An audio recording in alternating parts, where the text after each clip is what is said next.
اذكر وظيفة المفترض أن الذي يشغلها يكون يتمتع بالحكمة. ها.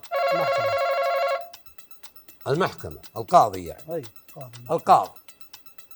هذا أحسن شيء. تفضل. عبد العزيز، الوظيفة التي تحتاج إلى الحكمة، ومن يؤتى الحكمة فإيش؟ فقد أوتي خيرا كثيرا. فقال القاضي.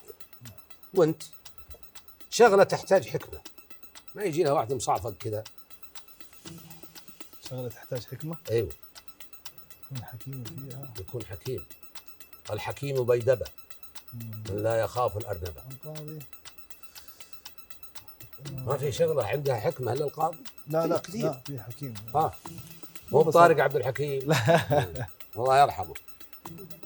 يكون يعني عنده حكيم، يعني يقول عنده حل. ما أدري، حكيم، رجال حكيم، يقولون هذا له حكمة، عنده حكمة. شيخ قبيلة. شيخ القبيلة.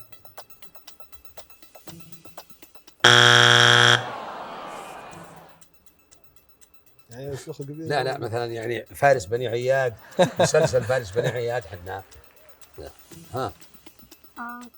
حكمة. ممكن وزير. السؤال وشو؟ وزير مثلا. وزير. الوزير يعني الوزير لازم فيه وزراء مو بحكيمين، ممكن يروح يدخل الوزير تشوفينهم شالوه لانه مو بحكيم. وانت طبيب. باقي خطأ واحد يا العساف، ترى يمكن اجيب. الطبيب. ها؟ طبيب. الطبيب. الطبيب صح. انا يا هذال من يوم اشوفك تبدا تقولها اعرف انك انت مدور انك شايف لك احبار. لا عشان افكر في الجواب الصح. يلا اديها ان شاء الله. يلا. وظيفة اللي يعمل فيها يصير حكيم، يعني تتطلب الحكمة. اي الشرطة. الشرطة. أي. الشرطة. مدرس معلش بالغيرة. عايد عسكري. ها.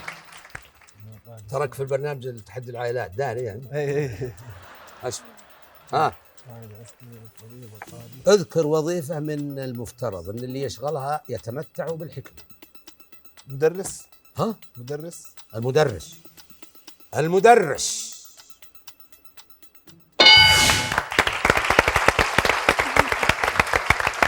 روان. ممكن طبيب النفسي. الطبيب قلنا طبيب، عاد نفسي مو بنفسي كله طبيب. شغلة اللي يشغلها يصير عبد العزيز لا تحكي الناس وانت اصلا اجوبتك غلط. ولذلك انت من الذين يوزعون بضاعة مغشوشة. والله نادي لك حقنا ايش اسمه وزارة التجارة الحين يمسكونك. والله انا بسوي له بلاغ. روان لا تسمعين كلامي، ترى هي ما في تساؤل هنا. كم باقي لكم من خطأ؟ واحد. باقي لكم خطأ واحد. طيب روان أسرع بالله عليك، أنا خلص الوقت الآن. الملك. الزعيم، زعيم الدولة.